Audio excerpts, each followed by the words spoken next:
Well, it's been 2 weeks since we've seen each other, Coach, at least on this side of things. Last week, a little bit of a reset button, so to speak, not one by choice, but one by circumstance. Didn't get a chance, weren't scheduled to play Wednesday, didn't get a chance to play Saturday against Houston Baptist because of some COVID concerns. So now you'll look Wednesday this week at UIW and then home to McNeese on Saturday night for a little night action. But as we get ready to redo this whole thing, 10 days off, now that you're about through it, good thing or bad thing for your team? Well, I mean, the bad thing is that we had a little momentum going and we were playing good basketball. Does it translate in picking up where you left off is always the question anybody has. And being rested. We took a little bit different approach, practicing off a day,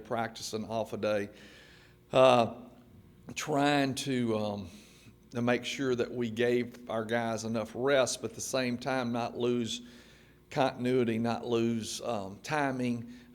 Scrimmaged on Saturday evening against ourselves after our ladies played, and it ended up being okay. I mean, I wouldn't say that it was the best, but reality is it's hard to play yourself anytime, but it's really hard to play yourself in the middle of February. Well, you'll finally get to play somebody else again, and when you look at now, you're playing the same 8 teams twice. Right. You were supposed to play at HBU for the second time last week. That didn't happen. Now, when you do flip this, do you feel it's a little bit easier for the guys to understand the scout and maybe to look back and have some muscle memory or some mental memory about playing these guys? Well, I'm real hopeful. I mean, I thought that we, going back yesterday and watching UIW play, they're just so well coached and so disciplined, and not that everybody else isn't well coached, but for what they do.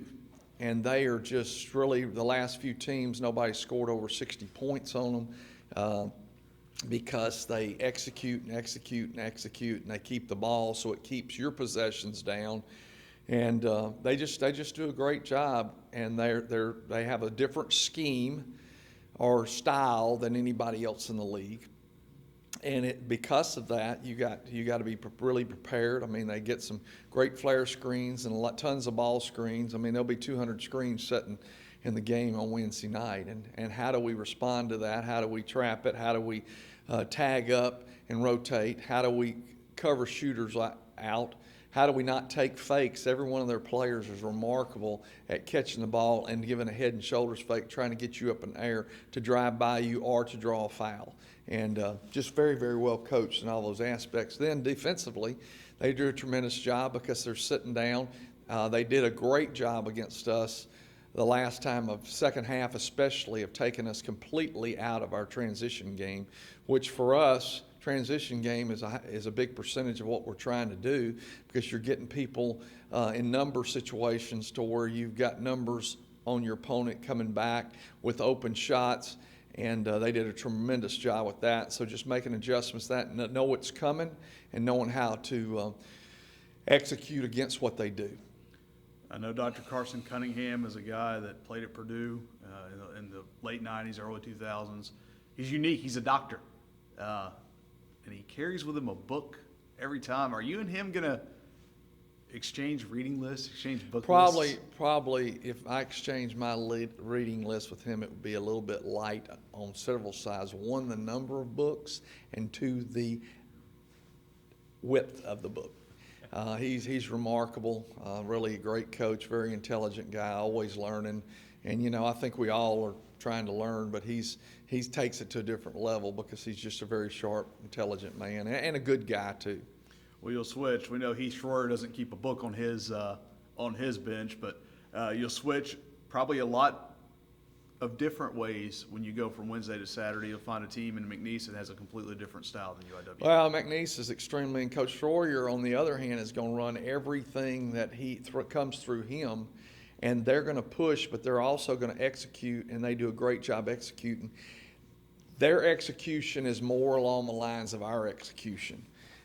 We're doing certain things, certain ways, where UIW's is based off of what you do, how you guard something, and they've got counters.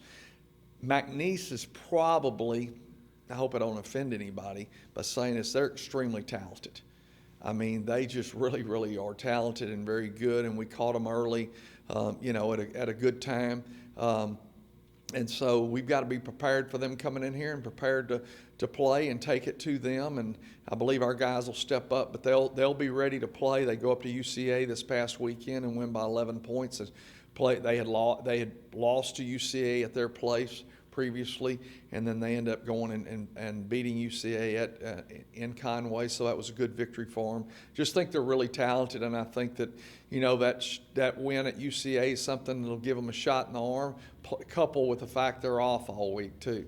Well, you got the win down at Burton, which was because of the schedule flip, because unfortunately the Lake Charles area saw its share of natural disasters this fall, so things have switched.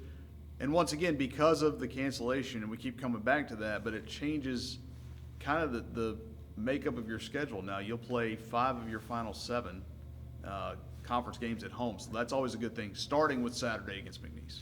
Yeah, you want to do that, and thankful we were able to get that win against UNO and get some momentum going there, because 3 of our 4 wins have come on the road. And we dropped a couple at home that we shouldn't have let get away, but we did. And that's water under the bridge, and we got to move forward. But it's nice to be able to be here, sleep in your own bed, and be prepared, and us prepare for whoever our opponent is playing in Prather Coliseum. That said, 3 wins on the road, 3-2 to start conference. Why is this team? Why has it been successful on the road? Well, one reason is we never played at home, but once in November and December, we stayed on the road in some very unfriendly confines. But I think that with that being said, we developed a pretty good pattern and a pretty good blueprint of how to prepare for each individual game. And some of those games that we're prepared for were on short turnarounds, playing 5 and 6 days. And it did help our young men, though, to understand how important it is to lock in scout and pay attention to what the coaches are giving them to be prepared for the upcoming opponent. All right. Thanks a lot, Coach.